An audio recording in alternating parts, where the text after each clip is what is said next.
Rumah kami konsepnya Japandi, tropical Japandi sebenarnya. Karena kami suka penggabungan antara Japanese dan Skandinavia, tapi kita tinggal di area tropis. Maka dari itu kita juga menambahkan suka tropical di sini juga. Halo, nama saya Angela. Aku adalah ibu rumah tangga. Sehari-hari bekerja sebagai konten kreator dan dulunya saya adalah komik artis pernah juga menjadi dosen dan sekarang lebih sibuk ke mengasuh anak. Akira itu adalah nama anak pertama dan kedua sebenarnya. Nama almarhum anak pertama dan juga nama depan anak kedua saya.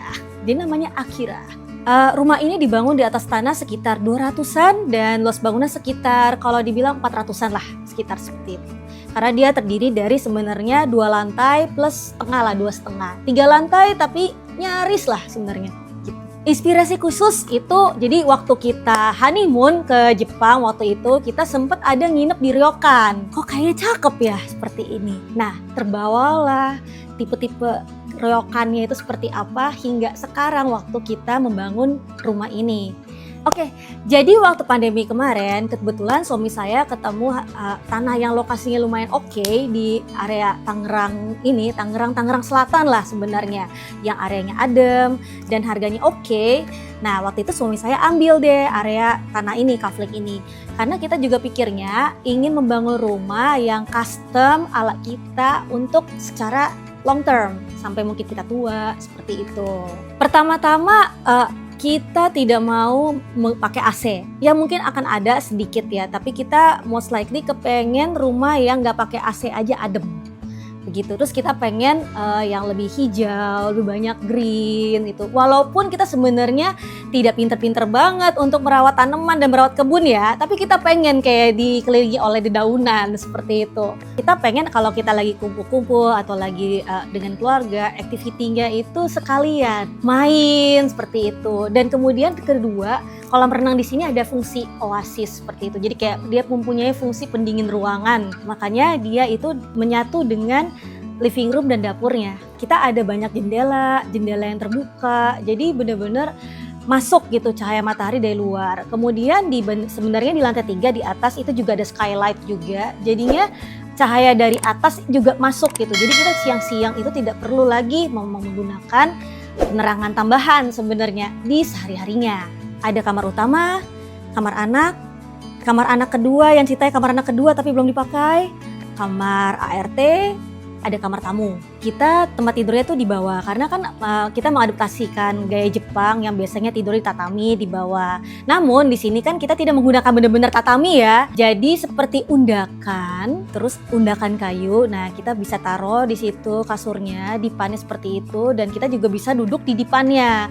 Dipannya juga menjadi tempat storage kayak gitu kira-kira. Ada yang di custom, ada yang beli jadi, ada yang mungkin custom dikit kayak penyesuaian ukuran saja, kayak misalnya tinggi kursi, sebagaimana macamnya seperti itu. Jadi kalau misalnya nyaman banget nih furniturnya, kasurnya, sofanya, itu kan bikin kita lebih recharge gitu.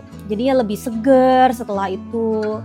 Penting banget. Tantangan terbesar karena di sini kan banyak daun ya, banyak pohon, banyak dedaunan. Jadi seringkali kita juga harus motongin dong tentu saja. Dan ini kan banyak sekali daun-daun yang benar-benar organik yang hidup. Ada yang juga nggak terlalu flawless banget. Terus kemudian juga kayak ada rumput-rumput gulma-gulma yang tumbuh-tumbuh ya karena dia memang tanah. Ya kita harus cabut-cabutin seperti itu. Saya juga suka area living room ini karena di sini saya juga bisa memantau dari dapur, lihat anak saya lagi nonton apa, lagi bikin apa, atau di sini juga ada activity anak-anak saya bermain dengan temannya dan juga kita kalau kumpul-kumpul keluarga seringnya di sini. Di area tengah itu ada seperti tempat duduk-duduk seperti meja dan kursi seperti itu.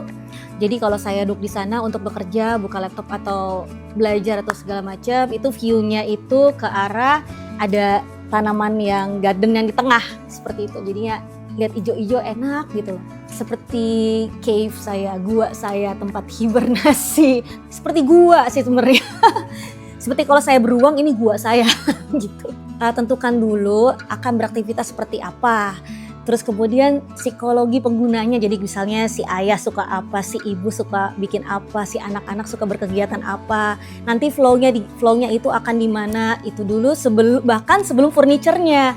Nah, Kemudian kalau misalnya merencanakan dengan arsitek itu harus didiskusikan terlebih dahulu. Kemudian yang kedua biasanya waktu itu kita menentukan mood board. Kalau kami suka dengan style Japandi, mungkin ada yang suka style Bali tropical atau American house kayak begitu kan, beda-beda ya gitu. Paling dikomunikasikan jika misalnya bekerja sama dengan arsitek atau kontraktornya seperti itu.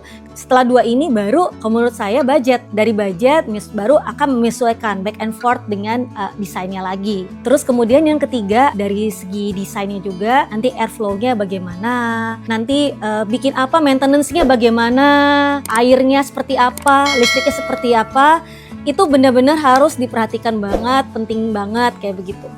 Terima kasih sudah bertamu di rumah kami. Semoga rumah kami bisa menjadi inspirasi kalian ya. Sampai jumpa di episode bertamu berikutnya. Dadah!